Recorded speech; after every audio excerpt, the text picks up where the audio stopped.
Welcome to the Catholic Culture Podcast. I'm Thomas V. Miras.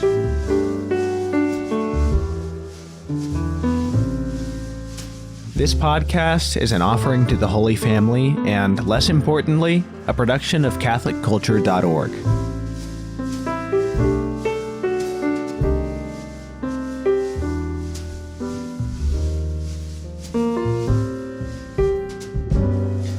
Hey everyone, I hope you are having a great summer. I have been traveling a bit more than usual the past few months, which can tend to interrupt the normal recording schedule for putting new interviews out. But now I am pretty much done with my travels for a few months. And I just got off the bus pretty much from Virginia to New York. I had been down there visiting family for about a week and a half. And I wanted to get you something right away to tide you over before the next new interview comes out. So today I'll be doing one of my occasional episodes of highlights from past interviews. I always enjoy going back and listening to old stuff and seeing what holds up the most for me and in terms of being still interesting today. And I've got some good stuff for you. Most of it was recorded in early 2020, and I'll just give you a quick preview of some of the stuff you'll be hearing in this episode. There's clips from an interview with James Matthew Wilson, talking about the metaphysical foundations of certain movements in modern art. There's clips from an episode on the poetry of the English martyrs during the Reformation period, persecution. Stuff from an interview with Joshua Wren, who's been on this podcast a number of times. And this was my first interview with him, talking about a number of interesting, wide range of topics, really. And then a discussion of a very interesting Polish television series inspired by the Ten Commandments. Before I play the first clip for you, I'd like to mention a website that you may or may not be familiar with. It is the website, in fact, that produces this podcast, CatholicCulture.org. I know some of you are already familiar with it, and some of you may have not ever been there because you found this podcast through some other means. CatholicCulture.org has a lot more than just this podcast. We have 4 podcasts, and we have a lot more than those podcasts because we also have a lot of resources on the website itself, news, commentary, a lot of information for living the liturgical year day to day, and also a great library of Catholic documents. And if you'd like to keep up with everything we have going on, including but not limited to the podcasts, I would say go to CatholicCulture.org and sign up for our highlights newsletter. Then you get a twice a week digest of all the new stuff that's going on. But there's also other newsletters. There is a liturgical day preview, which I use every single day. I send you a daily email letting you know what saint's feast is that day. So if any of those resources sound good to you, go to CatholicCulture.org and check out our newsletters. Okay, so the first clip is from episode 63, and this was the second of 3 episodes with James Matthew Wilson discussing his amazing book, The Vision of the Soul. This second episode, titled Beauty Revealing Being, was mostly about the Catholic philosopher Jacques Maritain and his contributions to the philosophy of art and some of their implications for philosophy more generally. But in this clip, there's an interesting discussion by James about Maritain's views on modern art and some of the metaphysical principles beyond some of the more defensible species of modern art, you might say. And indeed, that some of the early modern artists were going in a different direction from representative art, but actually in the pursuit of a kind of metaphysical realism, which you might find surprising, but it's actually kind of a compelling case that is made. So here's the clip from James Matthew Wilson in episode 63. Yeah, Maritain was so rightly, I think, enchanted by the way in which the work of art could really give us, to use Hopkins' phrase, news of God, the way it could reveal the divine intelligence through its own formed finitude, that he was so enchanted by that he was especially attracted to works of art that actually were kind of indifferent to all their finite proportions, just so long as they stood forth as an intimation of the light of the divine beauty that transcended them. And so he even says in a book not quite as late as The Responsibility of the Artist, but in Creative Intuition, says that a lot of poetry and modern music has surrendered the beauty of the ear in order to get at an ontological beauty. I think that was a real false note in his philosophy. You could see why he was doing it. He was reacting against a vision of the fine arts that was entirely ornamental, entirely technical, and entirely academic, that just said, if the proportions of the work itself are properly rendered, then it must be beauty, and what more do you want? Well, there's a whole line where he says, the pretty is not the beautiful, the charming is not the beautiful, etc. And also he wants to rightly point out that, in art, the ugly can be transmuted in various ways into serving the beautiful. Yeah, and that's why actually we need to do something that he was unwilling to do, as you pointed out. We need to recover this sense of proportion as being at the very center of beauty. Because what we're talking about when we say that word proportion is perceptible relations. The way you can see this particular form not only as fully related or whole to itself, but as standing in intelligible or perceptible relations to other things. The corpse in the battlefield by itself might be hideous, and it will contain some element of horror and ugliness to it. But it also, in its very existence, stands in relationship to other things. And those things we're always going to find fascinating and beautiful. We could go through this a number of ways. When we're thinking anatomically, to see the corpse, though the corpse lacks so much that a human being, to be a full human being or to be a proper human being, requires, we can still see the wondrous intelligibility of the human body and its proportion to ourselves, we the living, who incidentally also have bodies. In the great works of art, the dead body or the wounded body is often figuratively and sometimes literally at the center of the canvas. I'm just thinking off the top of my head of that great statue of the dying Gaul that Seamus Heaney wrote a poem about.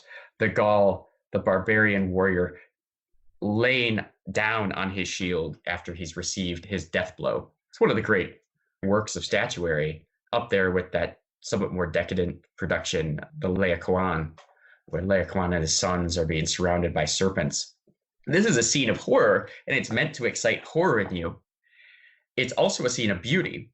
And by that, we don't mean, oh, it has 2 parts beauty and 1 part horror. Rather, the horror of the situation is part of its beauty, because to perceive the beauty of anything is precisely to see how this thing is a whole in itself that relates to other things, to many other things, and finally, to the whole of reality that's been created by God. Well, it seems it's from that it sounds as though Maritain insight about the way that an artist can transmute the ugly into the beautiful actually relies on proportion for how it works. It does, but he was anxious to ignore proportion because what he was enchanted by was the way in which what seemed a disproportionate ugliness could nonetheless reveal mysteries beyond itself.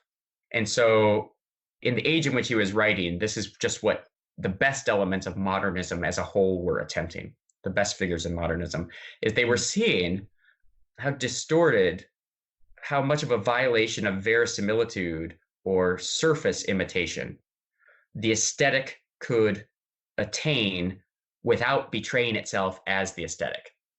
How much of charm and prettiness beauty could surrender before beauty itself ceased to be beautiful.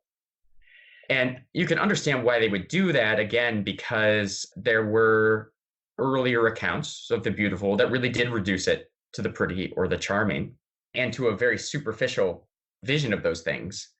But what I think everybody acknowledges got lost in modernism is the sense of form and splendor as both being legitimate modes of proportion that reveal beauty, and in fact, necessary elements that allow beauty to subsist.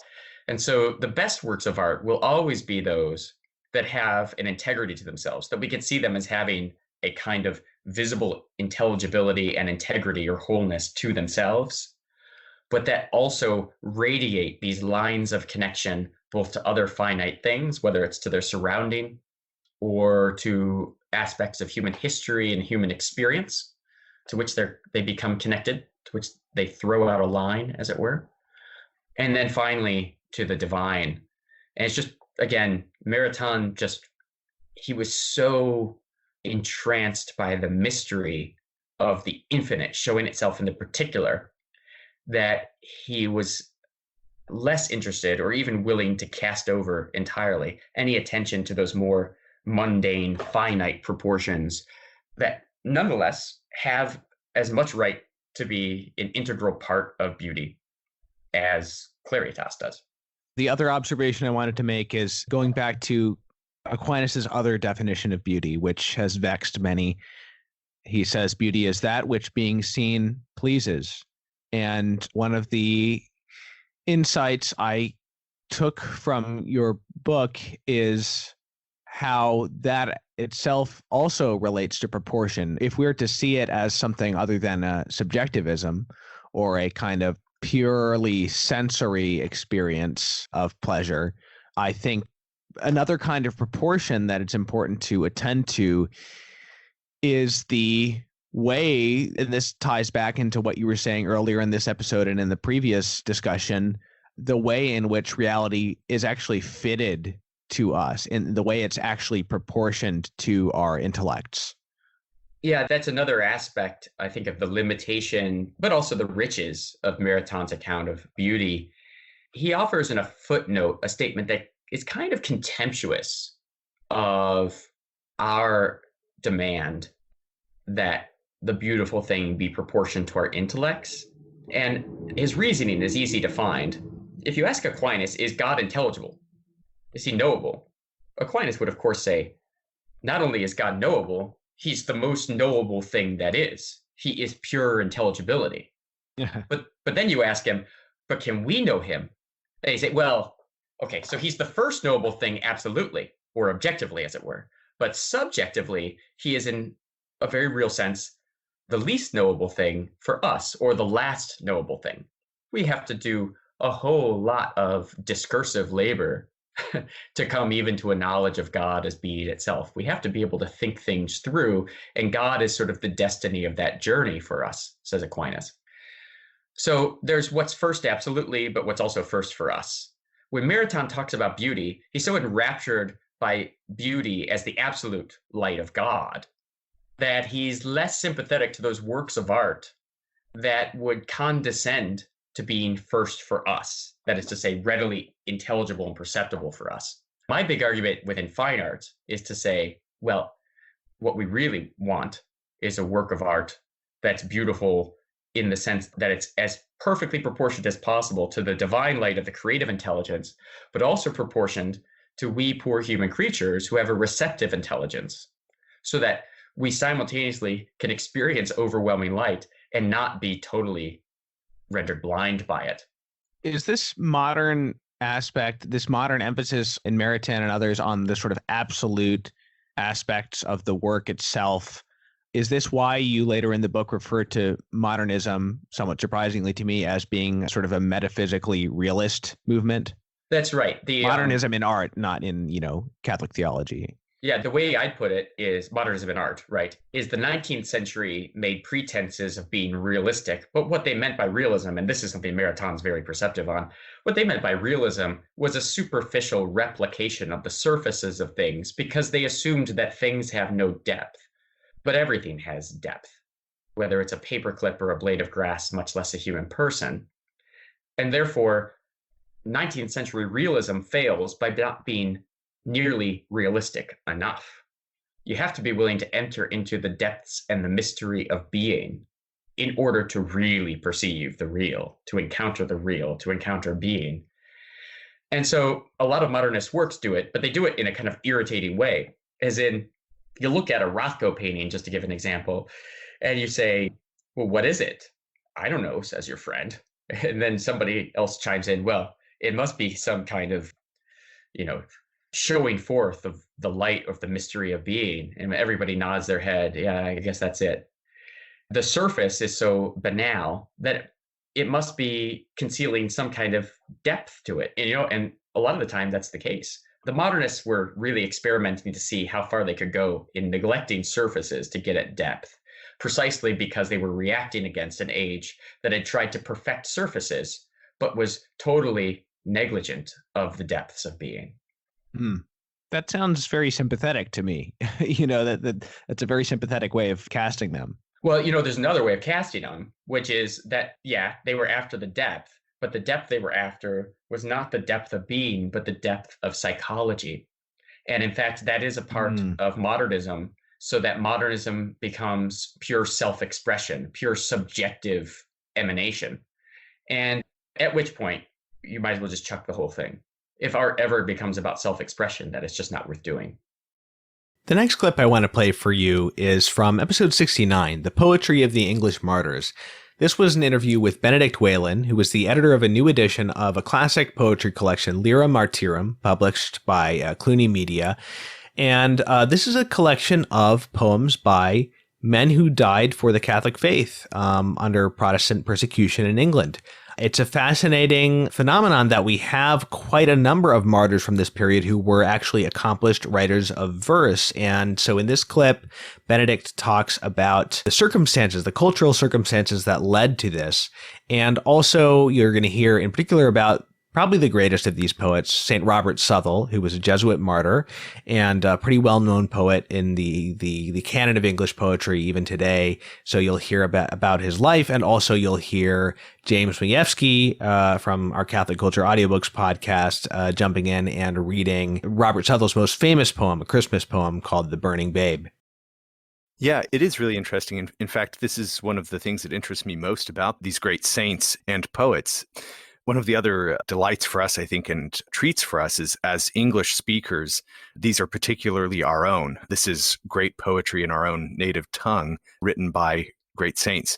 I mean, with the earliest poet included in this anthology, Thomas More, really the modern English as the language we speak today is just really coming into a sort of solidified form at Thomas More's time. And in fact, the language is still going to evolve some, definitely through the 16th century, even in terms of the sounds. So just on a point of poetics, this is readily accessible poetry and language for us, in part because of the history and growth of our language. But then, of course, in the religious and spiritual side of things, these men were martyrs because at the same time, the Renaissance in England occurs, we have the Reformation.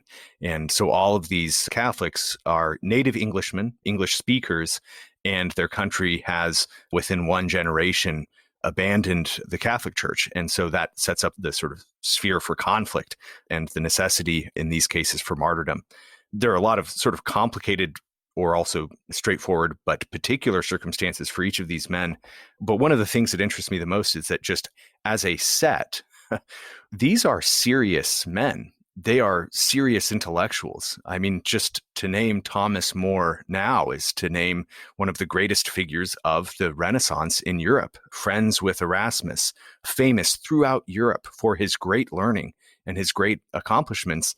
And this man in the Tower of London facing execution writes poetry. It's this remarkable thing. It's a form of prayer for him and also of exercising devotion and faith. And so these are serious men facing serious harm. And they're great intellectuals, highly trained scholars from Oxford and Cambridge and from the Catholic universities on the continent. And so it's also, I think, notable because many today might think of poetry as something that's simply done as an unserious thing, sort of maybe devoted to self-expression and pleasing oneself through maybe lighter forms and modes. And I actually think there is in this poetry a certain lightness and quality that is something admirable. But I like to emphasize the fact that these are men facing terrible torments and they're serious thinkers, they're learned men. And then they turn to poetry with this learning, with this faith, with this trial ahead of them. And I think I think it makes the poetry sort of automatically interesting for us. It makes you want to crack in. What did this man write in the weeks leading up to his execution? How do we see him manifest his faith in writing, this great saint? Would it be fair to say that an educated man would have been expected to be able to write some verse at this time? Yeah, that's a great question. We have the phrase today, he's a Renaissance man, meaning a sort of, he can do many things. He's skilled in many ways. And that really is admirably how I think education was carried out for people at this time. And so, yes, you would study your Latin, you would work on imitating, in part in learning Latin, you would imitate all of these great authors from classical antiquity that they had inherited. And so as a youth in the schools, you would spend a lot of time reading figures like Ovid and Virgil and then imitating them in ways. So even as a young child, you might learn to imitate poets. And then I think as an adult, for some of these learned figures, they exercise it as serious poetry. The other obvious antecedent influence is scripture, and that the Bible contains quite a bit of poetry and really lovely poetry that these men meditated upon and thought over. And so I think there's another way in which they are imitating. They're imitating in their sort of formal learning these figures from classical antiquity. They're also imitating scripture in their own poetic expressions here. So yeah, it wouldn't be that unusual, I think, to find people writing poetry and even passing it among their friends and circulating things in manuscript. And poetry could be a form of entertainment, as you could write witty poetry and circulate it among friends, and a more serious and spiritually engaged pursuit that would be common, that people might say, try to translate or rewrite the Psalms in their own voice, and then they would circulate that among friends. So this is not particularly weird for these men. Catholics and Protestants alike at this time would be engaging in poetry in these ways.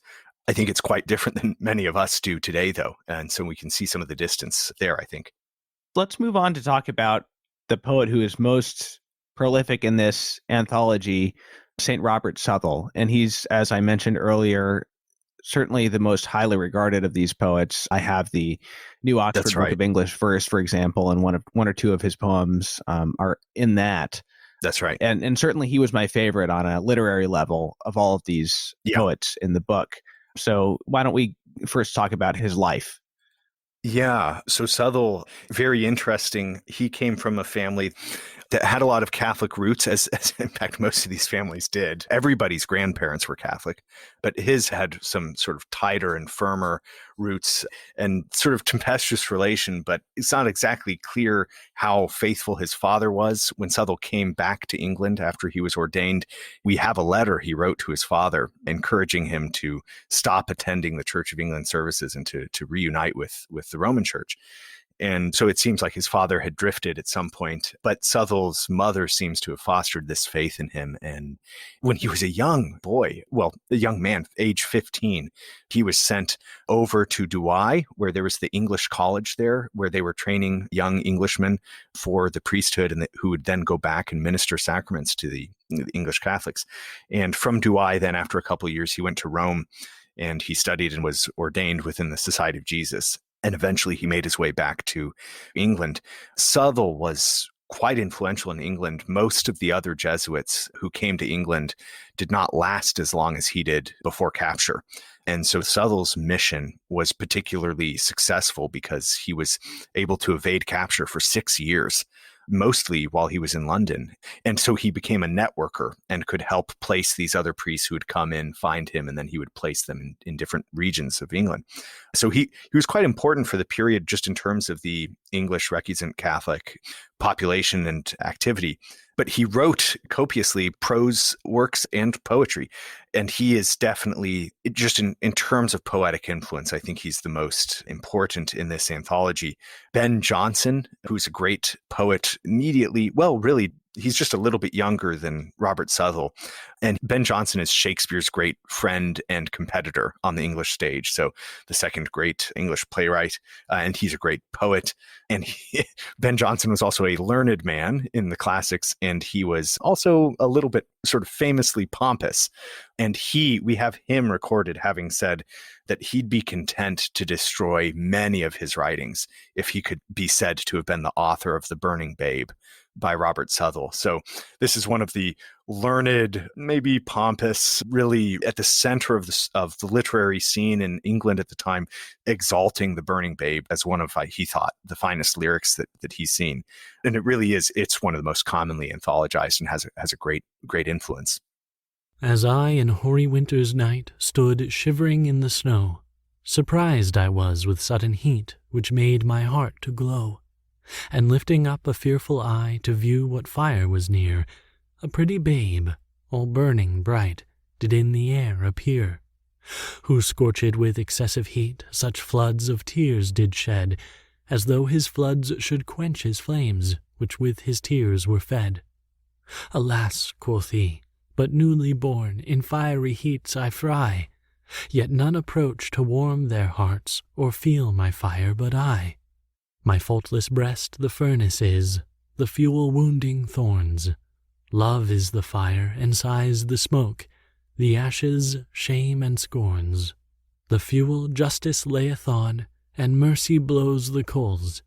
The metal in this furnace wrought are men's defiled souls, for which, as now on fire I am, to work them to their good, so will I melt into a bath, to wash them in my blood. With this he vanished out of sight, and swiftly shrunk away, and straight I call it unto mind, that it was Christmas Day. Southwell wrote a lot of nativity poems, and they're all pretty dazzling. Yeah. Why do you think this one is the one that has been anthologized so much? That's a good question. I'll have to admit that I'm not entirely sure. This has really condensed and effective imagery that progresses and builds to the final revelation to the speaker of the poem that it was Christmas Day, which is just a sort of symbolic way of suggesting a conversion that occurs in the poem. The imagery built, so for instance, in the middle of the poem, we hear that the faultless breast is the furnace and the fuel is wounding thorns. And so if you think of how you fuel a furnace, you put wood into the furnace. And so these wounding thorns are the fuel. They must be put into the furnace, which is his breast. So we have this image of the pressing of the thorns into this baby's breast. But then we're told in two more lines that the fuel justice layeth on. And so then we have this sort of additionally complex and sorrowful image of it's justice that demands and presses this fuel, the thorns, into Christ's chest. And so we see here the goodness of the Father in sacrificing his only Son for us. And then we're even told, and mercy blows the coals. Well, what does blowing the coals do? It increases the heat here. And so it's actually God's mercy for us increases this fire, this fiery love that is affecting, what the furnace wrought is man's defiled souls being rectified. And so this imagery builds up with this really intensity where it's simply that baby suffering for these other defiled souls. And then finally, the poem ends with the line, and straight I called unto my mind, it was Christmas Day. And so, okay, this is a nice Christmas poem, but that's suggestive of this conversion that's occurred because the first line of the poem said, as I in hoary winter's night stood shivering in the snow. And so we've actually moved from a cold and dark night to Christmas Day and this warmth imparted from the baby. So we've moved out of the cold and the dark and into the day of Christianity. And so this conversion is affected. So I suspect it's because the imagery is really effective and makes sense and coheres and develops in a beautiful and I think meditatively powerful way that this one in particular is anthologized. But you're absolutely right. Southwell explores this again and again, and the nativity is this particularly rich meditative point for Southwell. When you talk about the, waking up to find it's Christmas Day, that's, or not waking up literally, but calling to mind. Right. It's hard not to think of A Christmas Carol. Yes. Yeah, that's a nice point. What I was thinking of was in the first line with, as I in hoary winter's night stood shivering in the snow. It's just this weird, I'm reminded of the beginning of Dante's Inferno, where I came to myself lost in a dark wood. But that's a nice point that we wake on Christmas Day, this coming to Christmas Day. Dickens is absolutely in tune with this sense of coming to it and this conversion that occurs in the Christmas Carol. The original editor of this volume, Father O'Connell, in his introduction suggests that this poem has a kind of foreshadowing of the Sacred Heart devotion. Yeah, that's a really interesting point as well. And you see it there, the Sacred Heart pictured with flame.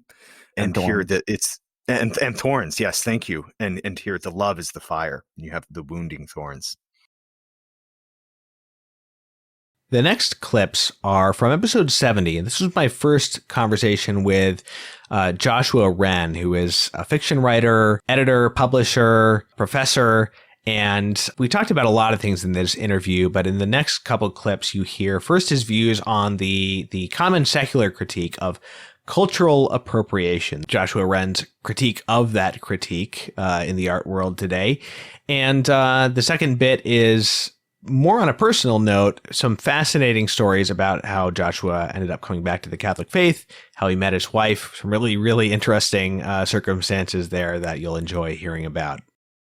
I just wrote a piece that was published, I think, last week in First Things, dealing with the Catholic writer J.F. Powers, and one of his stories where he tells the story of told by a young Black protagonist during an urban race riot in like the 1960s, I think, 1950s.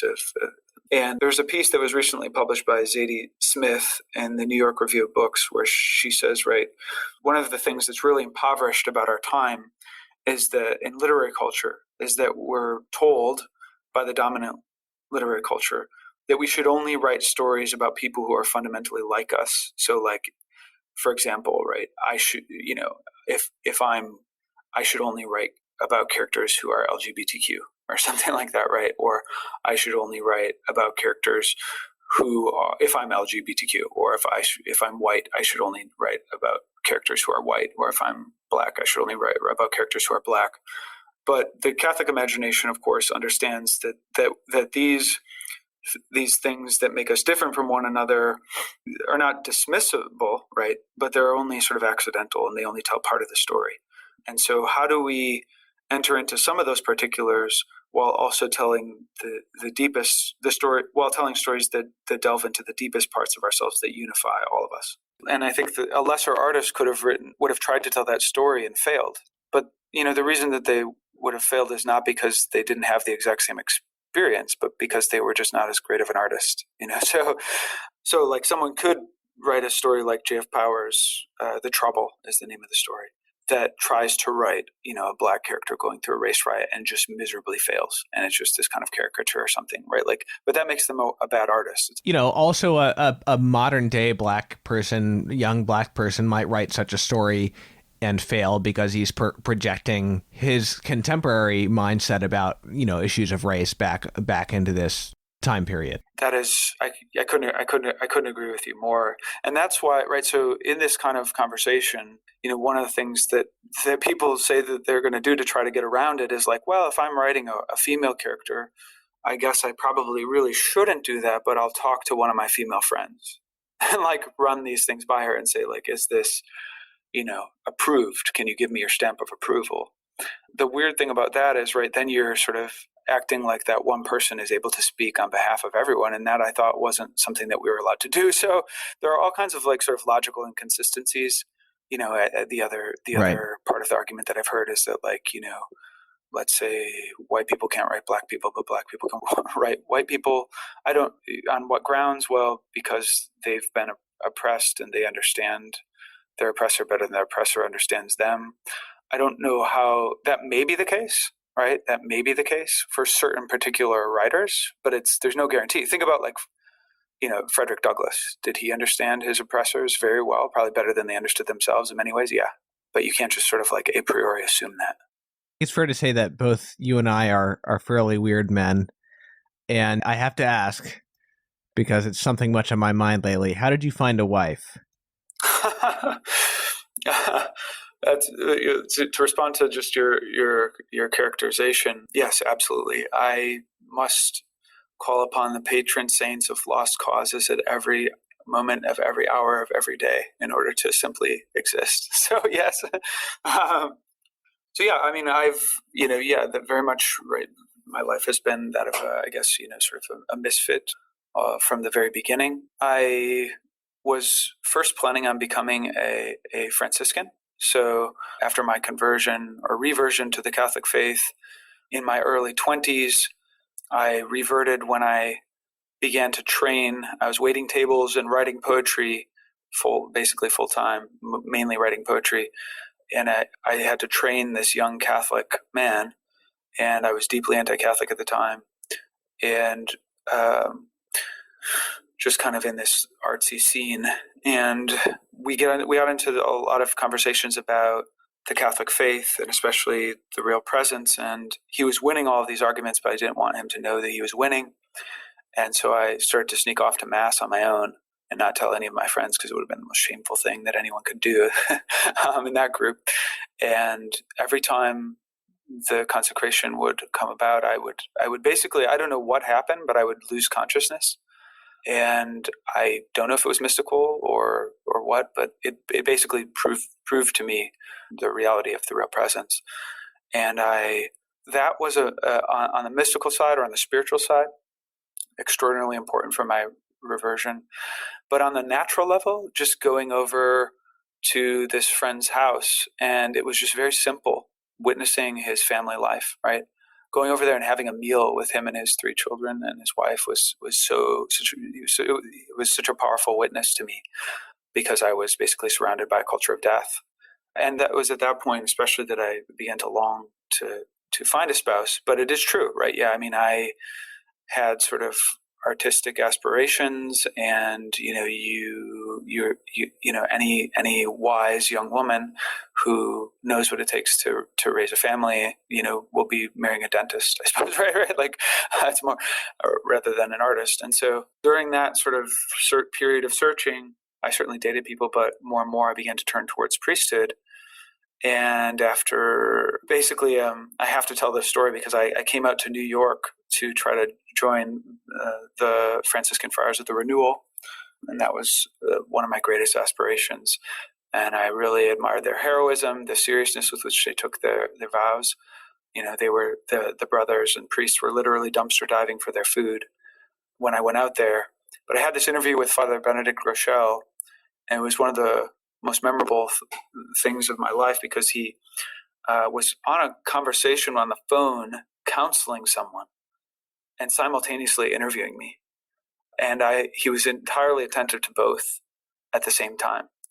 And what he told me basically is that based on the answers that I gave to this psychological exam, he basically said that, like, I had given the most unusual answers that he had seen in 30 years of interviewing people for priesthood. And it was because there's these different prompts, and I wrote like these 20-page short stories in response to the prompts.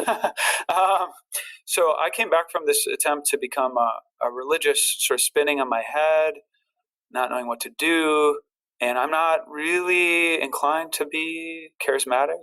And yet I came back to Milwaukee, Wisconsin, which is where I'm from, born and raised, love the city, would do anything to be back there. But I came back really just confused.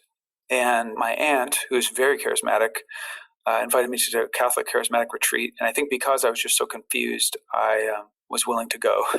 And I got there, and it was sort of the sea of 50-year-old women. In terms of the retreatants, it was like a sea of 50-year-old women. And then it was my wife. And it turned out that she had just returned from Africa, where she was planning on spending her whole life being a missionary. And she had been doing HIV/AIDS work, especially in orphanages, like rocking orphans and taking care of them, with children whose parents had died from HIV/AIDS. And she did that kind of work where she would basically like rock these children. These are the children who, you may have heard of this, right? Sort of like they don't even cry anymore because they gave up on crying, because no one was caring for them. So it's just like the most needy of all needy in our world, right? She was there caring for them. And so we had this in common, that we both wanted to do this work with those who are very vulnerable. But she was not Catholic at the time. The person who invited her was a Catholic who was a sort of mentor for her growing up. And she didn't really know what the retreat was about. I didn't either. And so we didn't really participate in the retreat almost at all. We mainly just talked for 2 days straight. And we took 40 days apart at that point, because we both had we were going in such different directions. I kind of felt a certain amount of guilt about like turning away from the priesthood, because I thought for sure that that's what God wanted me to do. We wrote letters for 40 days. I prayed a novena to St. Therese. And on the last day of the novena, I said, please, St. Therese, if you want me to be a priest, if the Lord wants me to be a priest, please send me a white rose, and if the Lord wills that I marry Brittany, my wife, please send me a red rose.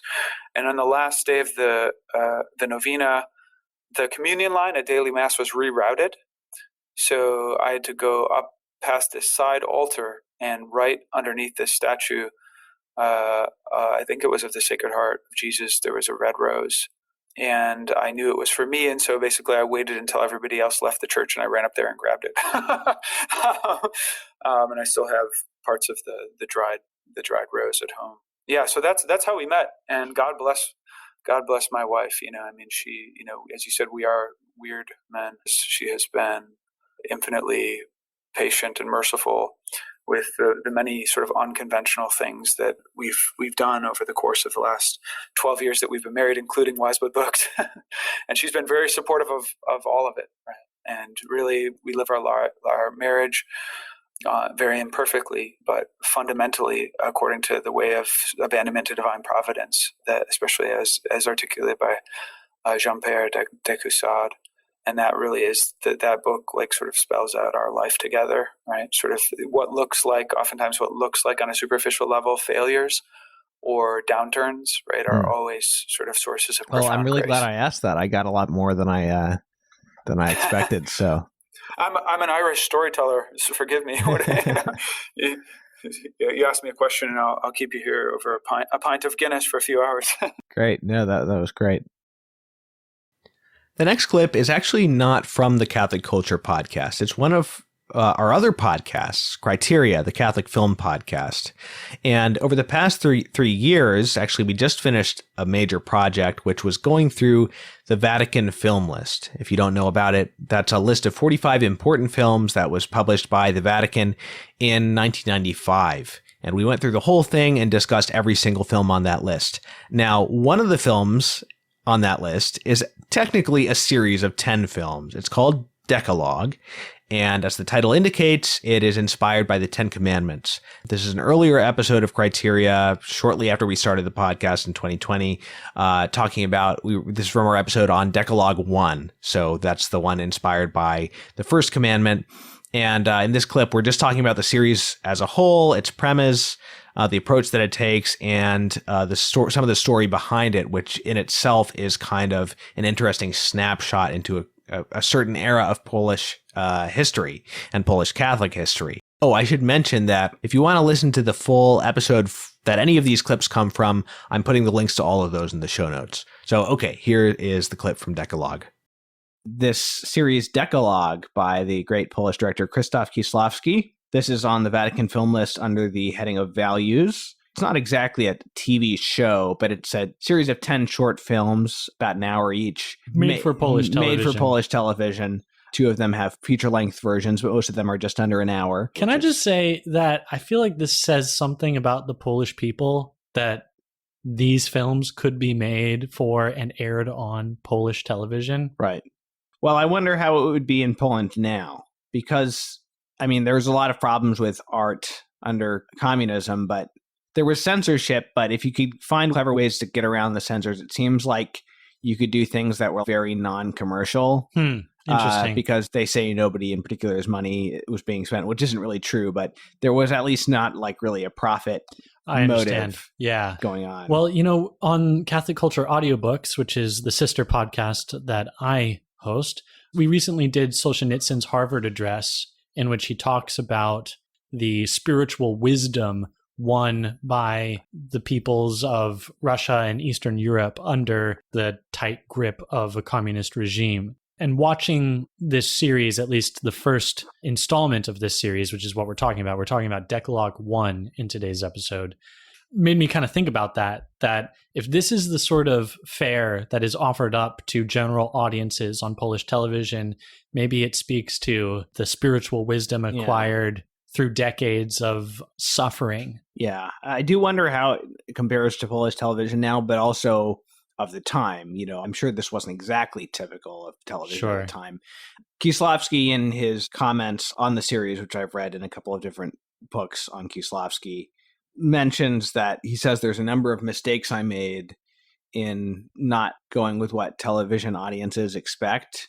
but I would make those same mistakes again if I did it again, he says. One of them being that they expect to have these favorite characters come into their home week after week and have a certain degree of familiarity. He does have some recurring characters, but in a very tenuous connection. Not really in any sort of they don't really return sense. They don't really return as characters. You'll see them on screen for a second, right? Maybe. He also mentioned that's kind of lost if you only watch one episode a month or something, that aspect of it is kind of easily missed. Mm-hmm. So today we're just talking about the first episode. These 10 films take for their inspiration and point of departure the 10 Commandments. And there isn't exactly a one-to-one connection for each of the films dealing with a particular commandment. It could be one commandment, it could be a number of different commandments. And it's also not immediately clear which version of the 10 Commandments Kieślowski is working with.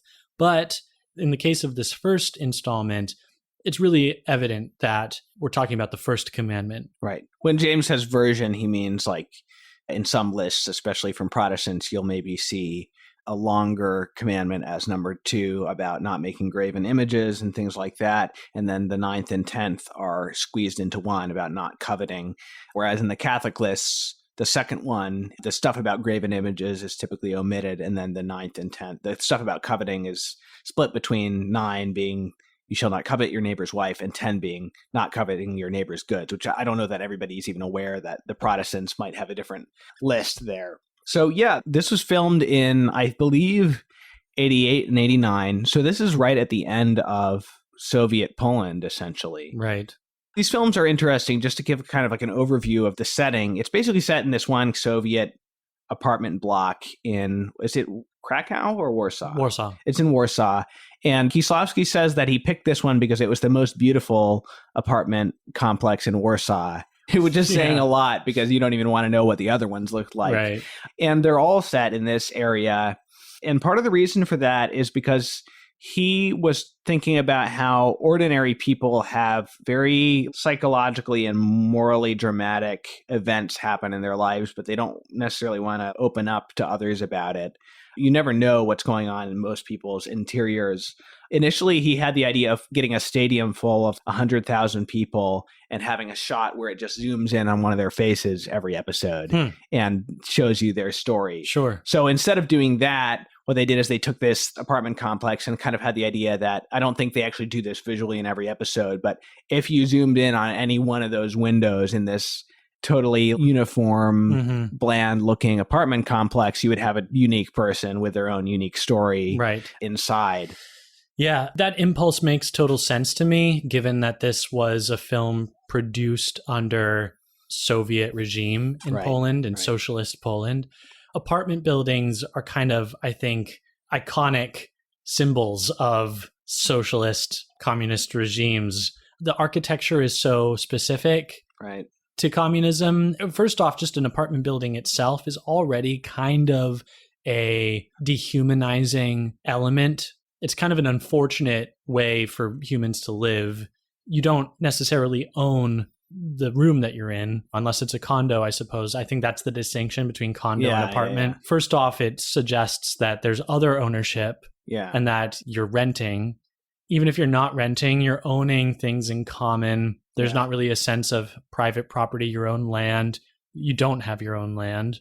But then people being stacked on top of each other, and certainly it's like a honeycomb, you know? Yeah. So anyway, these large apartment buildings, I remember when I was in Poland a couple of years ago, in the older parts of the city where I was, just really beautiful architecture, amazing churches, and really quaint little homes. But then you pushed out further from the city center and started hitting the apartment buildings dating from the communist era.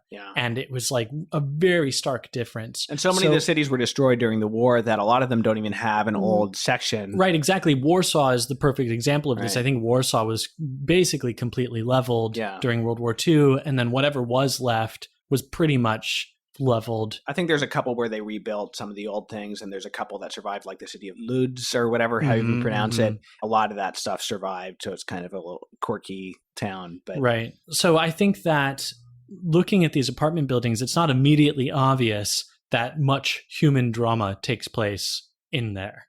And so for Kieslowski to see past that sort of ideological block that I think an apartment building, especially in that style, is sort of designed to create, to see through that and to extract the really human concern that goes on behind those walls, not just for the individuals as individuals, but for them in relationship to others, because there's relationships with other inhabitants within this community that the apartment complex represents. And he suggests that even more when you see a character from an earlier episode show up for a second to borrow a bottle of milk or something from a character in a later episode. Sure. For people who haven't seen this and you maybe don't know what these kind of apartments look like, if you've seen the HBO miniseries Chernobyl, which I know a lot of people have watched, I mean, the apartments in this kind of remind me in the same sort of like drab uniformity as some of the apartments that a few of the characters, especially at the beginning of the series, live in. There's another interesting bit of backstory to this series that I'd like to share, which is the relationship between the director and the person who co-wrote the series. So these were directed by Krzysztof Kieslowski, and they were co-written by Krzysztof Kieslowski and Krzysztof Pisowicz, if I'm pronouncing that correctly.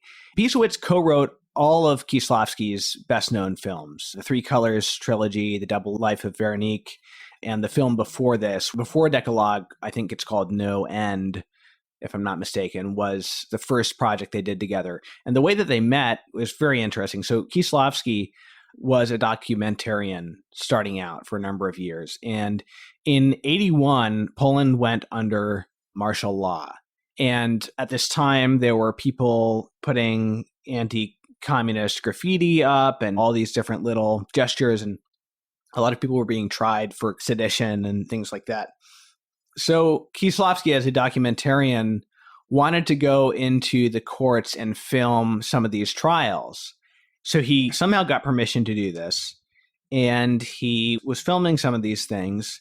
And at first, a lot of the defense people and the people who were being tried didn't want anything to do with him because they assumed, understandably, that he was just like kind of part of the state apparatus, essentially. But pretty quickly, they figured out that whenever he was in a courtroom filming, the judge would either not give a sentence or would give a sentence and then suspend it or give a lesser sentence, because none of the judges wanted their faces caught on camera when giving a sentence for posterity. I suppose, especially in an unstable situation where you don't know what regimes is going to be in power next. Right. So pretty soon, all these lawyers started talking to him and wanting him in the courtroom. So he had to get a second cameraman to go into other courtrooms while he was in one. And one of the lawyers who caught on to this very quickly was the guy who became the co-writer, Krzysztof Pisowicz. So Pisowicz was a lawyer for the Solidarity movement, which eventually, especially with the support of Pope St. John Paul II, brought down the communist regime in Poland. And he later became a senator. I think he retired in 2011. He's still alive. So basically, a couple of years later, Kieslowski was making this film that involved a lot of legal stuff. So he asked Pisowicz to be a co-writer with him. And then a few years later, during the time when Pisowicz was actually a lawyer who was prosecuting some of the state, I forget who they were, but state employees, maybe security people, who had beaten Father Blessed Jerzy Populusco. I'm not sure how to pronounce his name, but he's a blessed. He was a priest involved with Solidarity who was beaten to death. Krzysztof Pisowicz was actually one of the lawyers who was trying these men. Wow. And I think did so successfully. Wow. And they ran into each other on the street, and Pisowicz said to Kieslowski, hey, you should think about making a movie about the Ten Commandments. And this is very typical of their relationship, apparently, because Kieslowski said, Pisowicz really didn't know how to write, but he was the big idea guy for their films. So it's just a kind of an interesting background and a piece of Polish Catholic history at the time. Right. Kieslowski was not a religious man, but Pisowicz is Catholic. And Poland is very much a Catholic country. Right. So whether you're religious or not, if you're Polish, you're steeped in a Catholic cultural sense, sure, a Catholic history, a Catholic morality. And so I think that's probably why a filmmaker like Kieslowski could still find so much to interest him and excite him about working with the Ten Commandments as this moral coda that so much informed life in Poland. But there's an interesting quote, Thomas, that you were mentioning to me, that Kieslowski said that the films should be influenced by the commandments to the degree to which the commandments influence our daily lives. Right. Which I think that some might say, could be none at all. But obviously that's not the case with these films. Right. And so I think it's obviously not the case, at least in Kieslowski's mind, that the commandments don't influence the daily lives of people in Poland. Yeah, because he talks about, if I remember correctly, he writes a bit about how people know right from wrong a lot of the time, or at least they have a sense of moral dilemma that evidences these moral precepts in the first place, even if they're unsure about how to apply them. Sure. So this is very interesting how he does that. And they started out by reading tons of commentary, religious scholarship and commentaries on the commandments, Jewish and Christian sources. And finally, they just put that aside and decided, this is for a priest to do.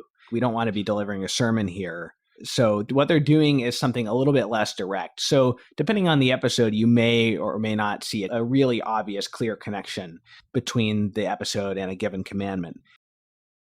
The last two clips I'm going to play for you are also from the Joshua Wren interview, episode 70, which I already excerpted a bit earlier in this highlights episode.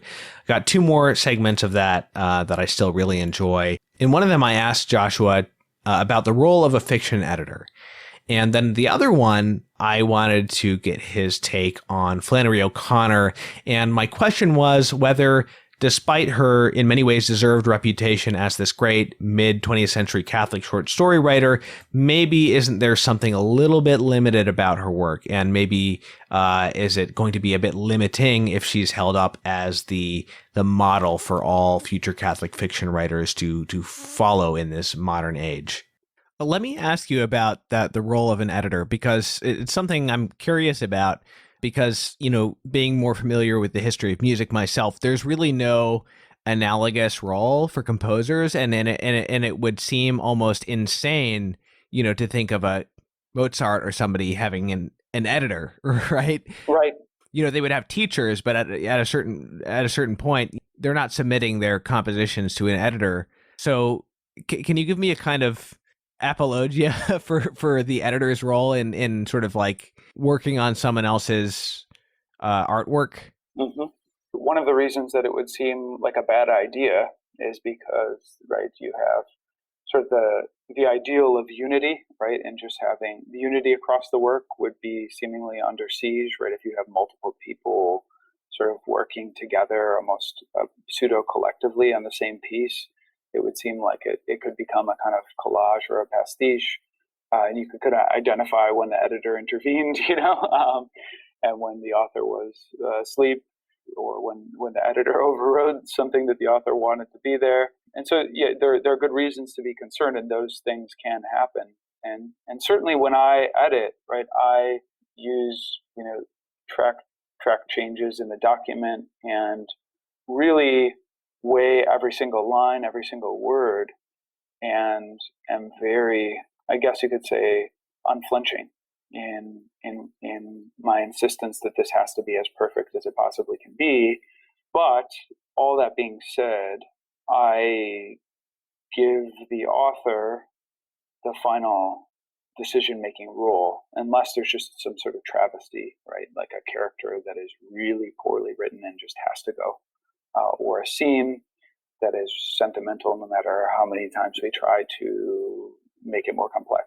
And so I think that in many cases, right, it can work well for the author to have an outside voice say, this is a poorly written passage or snatch of dialogue here, and then here's how it might sound. And if you rewrite it like this, let me give you an example.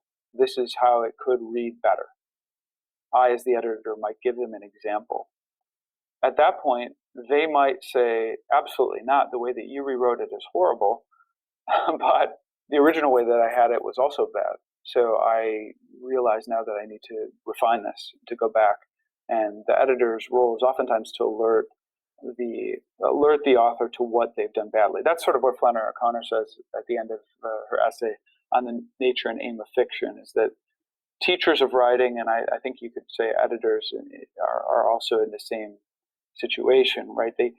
We can't sort of make writers become greater in the sense of being able to deliver more, right?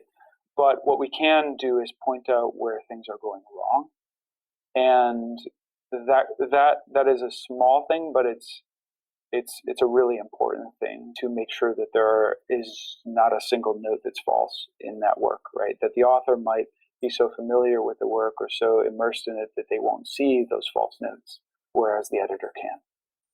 Yeah, it's interesting. It kind of presents the question of like, well, I suppose ideally the editor is an artist as well, but even so, he's going to be a different artist. That's so right. Certainly, in terms of craft, I suppose there's some objective things, but a lot of it may come down to a difference in vision, and I could see how it would be especially dangerous, perhaps even more dangerous when it comes to suggesting what it should be as opposed to saying how it isn't living up to what it is supposed to be, if that makes sense. Yeah, it does make sense. So, and there have been times on the other hand. So let me just respond to that case where things could go badly, right? The relationship between Flannery O'Connor and Carolyn Gordon. There was a collection of their letters that was just published in 2018, and Carolyn Gordon was the sort of elder Catholic Southern novelist, a convert to Catholicism who took Flannery O'Connor under her wing and would write these extremely generous 15-page responses to Flannery O'Connor's works, pointing out what wasn't working. And if you look at sort of her criticisms of Wise Blood, the novel, or A Good Man is Hard to Find, it's hard to disagree with what Carolyn Gordon says is wrong. But there are parts where her suggestions would have been a sort of weird sort of imposition. And Flannery O'Connor came to see that, and she said that there are parts where Gordon wanted to basically suck the life out of her characters, in her rewrites, right? They would have been more lifeless and flat than O'Connor herself was capable of. So absolutely, it can go both ways. On the other hand, right, I have had authors who have just accepted the recommendations that I've made in terms of rewriting dialogue or rewriting a line. Where basically they accepted an entire section that I contributed as an outsider. And to be honest with you, right, I really take no offense if they don't. If they reject all of my suggestions, that's totally fine, as long as they themselves can rework those parts that are lacking. Right. I mean, at that point, it just has to be admitted that it is a collaboration. It is the product of two people's work. That's right. Because if every artist has a unique view, and it would simply be impossible for someone else to sort of completely insert themselves and say, this is what you would have done if you were a better artist. Sure. Yeah. That's true. But I mean, I take pretty seriously also what T.S. Eliot says about, right, the greatest artists steal. And so, I mean, I think that there can be too much of a sort of fetishization of originality, if that makes sense, right? Like the singularity of the artist as well, right? I do think that all artists are imitators, just like all human beings are, and they have imitated and borrowed from artists in almost every single case who are greater than or at least as good as they are. And so that isn't exactly collaboration in the sense that we're talking about, but it's something pretty close to that. And I think as Catholics, that's, Harold Bloom, the critic, talks about the anxiety of influence, right? Like the artist is always worried about being found out, that they sort of borrowed from Dostoevsky or something, right? Because that shows that they're not as good. But on the other hand, right, as Catholics, tradition is so much of a part of our life that I don't think it's something that we need to shy away from, right? It's something that we can even celebrate, right? Like I did borrow this literary device from Walker Percy, right? Sure. I didn't mean to suggest that. I didn't mean to suggest, that it was a problem, that it was a collaboration, but just that at a certain point it has to be admitted where the editor is not this sort of like invisible force that's simply purifying what the other artist has provided. When it comes to making positive suggestions, the editor is adding something of himself into it. And I'm not saying that's a bad thing, but it just means that it had better be a real artist on the other side of the. That's right. That's absolutely right. Yeah. So no, I was probably responding to the bogeyman that comes up in the fiction workshops that I absolutely teach, where it's like, you can't tell me, you can't touch my work of genius, right? It's sort of like I'm it's me and my sort of special snowflake self. So yeah. Do you know Eliot's quote in defense of editors? I believe so. Yeah, refresh me. I don't know if this is the exact words, but he said it's basically like, it's true that most editors are failed writers, so are most writers, or something like that. Yeah, that is the truth. It's funny. This kind of goes back to my interview with Dana Gioia, where I was expressing my ambivalence about the role of the art critic. And I don't know that we resolved it satisfactorily when I was talking to him about it, because we were talking about, he had sent me a review somebody wrote of one of his collections. And at one point, and it was a positive review, but at one point that the critic said some of the poems seemed overworked. And I said, okay, setting aside like his judgment of the poems themselves, how could he possibly know which poems you worked more on, than others? He can't possibly know that. C.S. Lewis even, I think, brought up this as this precise example with regard to critics, that often people would think things that he had worked very little on had been overworked, and vice versa. Like people assume that they understood what was going into the process. And I've been guilty of that myself. But that's why I think it takes a special humility on the part of a critic to not do what Corey Olsen, the Tolkien professor, calls crit-fic. Yes. And so with editors, I suppose it must be, of course, as an editor, you're not speculating, right? But I imagine it must involve on both ends, I suppose, a bit of humility. Absolutely. Yes, that is the word. Do you think there's a certain narrowness in an author like O'Connor, as great as she is, where it's dealing with these kind of like quintessentially modern terms, whereas an author like Tolkien is far more like completely human in the scope of the problems the characters are dealing with? Like there's sort of these like existential crises that, people like O'Connor and Percy, and I'm kind of riffing on a comment I saw in an essay in Dabbled Things a few years ago, where somebody made a similar comment to this. But to me, I mean, a work like The Lord of the Rings does give you a sort of a far more like complete picture of the human experience that isn't just focused on sort of like modern neuroses. Yeah, no, I agree with that. So one of the and I'm guilty of exploring those modern neuroses also. I think I may have mentioned to you during one of our conversations that my second collection explores a lot of those neuroses, including a couple of stories that deal with serial killers or school shootings. So why does that happen? Well, one of the reasons for that, I think, is that fiction, not the novel and the short story, which really sort of developed out of the novel, as its name implies, deals with new things, right? Contemporary, which really deals with, another way of putting it is that it's the art form that had to defend itself as actually being an art form, because it was considered low, because it dealt with the contemporary moment of whenever those novels were being written, and one of the consequences of that is that, right, it's really hard to write a novel that will endure and last. Like, it's really hard to write something like The Brothers Karamazov, right?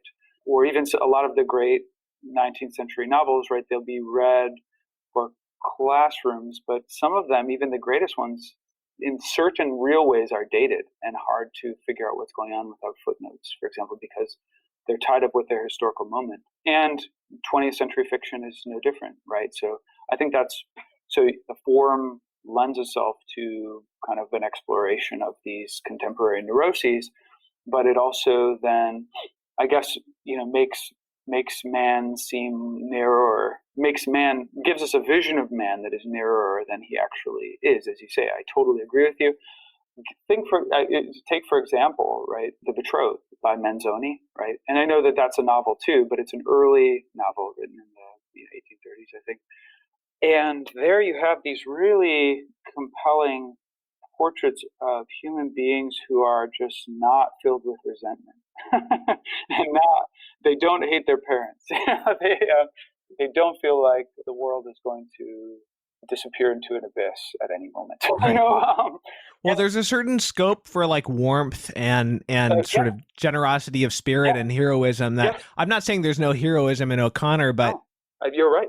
Yeah. No, you're absolutely right. I mean, there's a way in which, right, if you're too steeped in these contemporary novels, right? If you're reading Cormac McCarthy too much, or if you're reading David Foster Wallace too much, right? I can't wait to read him, by the way. Oh yeah, I mean, he's great. You should read The Road right now, and I think anyone there's all this conversation going on about like what to read during our contemporary plague of the coronavirus, and you talk about reading A Plague Journal by Daniel Defoe, but I think it's also good to read something like The Road, where there's a far more difficult landscape that's being explored than anything.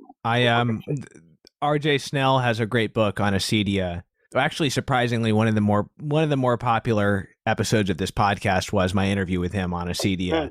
It kind of like took me by surprise. That was one of the most downloaded episodes. Maybe because I titled it "The Forgotten Capital Sin," and that just got people's attention. Yeah, but in the sort of introduction to that book, he uses a character from Blood Meridian, the character of the judge, as an example.